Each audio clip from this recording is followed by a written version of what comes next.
की राजधानी में तेजी से दहाड़ रहा योगी का बुलडोजर।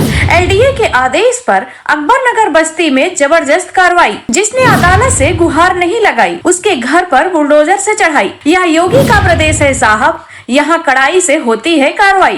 किसी गरीब का, किसी किसान का, किसी व्यापारी की जमीन पर कोई कब्जा करने का दुस्साहस नहीं कर सकता है, क्योंकि अगर कब्जा करेगा तो बुलडोजर भी तैयार बैठा। योगी आदित्यनाथ ने साल 2017 में उत्तर प्रदेश के मुख्यमंत्री की शपथ ली थी, लेकिन उसके पहले 2 दशक तक लगातार उन्होंने एक जिले को संभाला। गोरखपुर को ऐसा संभाला कि आज तक वहां के लोग उन्हें याद करते हैं और सीएम योगी भी अक्सर गोरखपुर जाते ही रहते हैं। और उसके बाद जब पूरे उत्तर प्रदेश की व्यवस्था का दायित्व उन्हें संभालने का अवसर मिला तो मजाक उड़ाने वालों ने यहाँ तक कह दिया कि भला यह महंत यूपी जैसे प्रदेश को कैसे संभाल पाएगा। यूपी जैसा प्रदेश एक तो यह सबसे बड़ा प्रदेश है। बीजेपी सरकार आने से पहले यहाँ पर इतनी गुंडई थी कि आम लोगों का जीना मुहाल था, लेकिन जब से इस प्रदेश की कमान योगी के हाथ में आई है तब से सब कुछ राइट टाइम पे हो गया। गुंडे माफिया की तो जैसे योगी ने जड़ ही काट दी है। अवैध कब्जा करने वालों पर योगी का एक्शन जारी है। योगी सरकार ने अवैध कब्जा करने वालों के खिलाफ बुलडोजर की कार्रवाई का आदेश दे दिया है और लखनऊ के अकबरनगर में बुलडोजर तेजी से दहाड़ रहा है।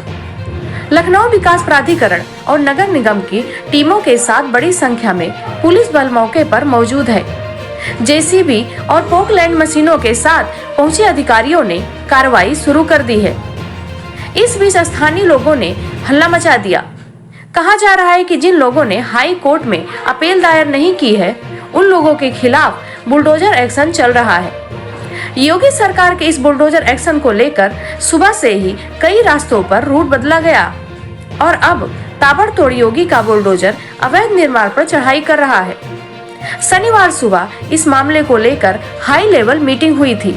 इसके बाद सोमवार सुबह एलडीए के एक्शन की आशंका थी। पिछली बार हाई कोर्ट की लखनऊ बेंच ने 21 फरवरी तक ध्वस्तीकरण पर रोक लगाई थी। यह एक तरफ से अवैध कब्जा करने वालों को अदालत से गुहार लगाने का समय दिया गया था। बताया गया है कि पिछले साल दिसंबर में कमिश्नर ने इस मामले की सुनवाई की थी। कोई भी अपने मकान का नक्शा या मालिकाना हक साबित नहीं कर पाया था। ऐसे में कमिश्नर को एलडीए के ध्वस्तीकरण पर रोक लगाने का कोई आधार नहीं मिला था। इसके बाद दिसंबर से ही यह ध्वस्तीकरण की प्रक्रिया शुरू हो गई, लेकिन कुछ समय से हाई कोर्ट की रोक की वजह से यह रुकी हुई थी। आज यह फिर से चालू हो गई है, लेकिन उस समय हाई कोर्ट ने कहा था कि जो लोग जमीन पर अपना स्वामित्व साबित नहीं कर सके हैं, लेकिन वहां यह लंबे समय से काबिज है, यह साबित है। इन स्थितियों में बिना पुनर्वासित किए कार्रवाई नहीं चल सकती। अब आपको समझाते हैं कि मामला क्या है। अकबरनगर में बुलडोजर कार्रवाई की नौबत आखिर कैसे आई।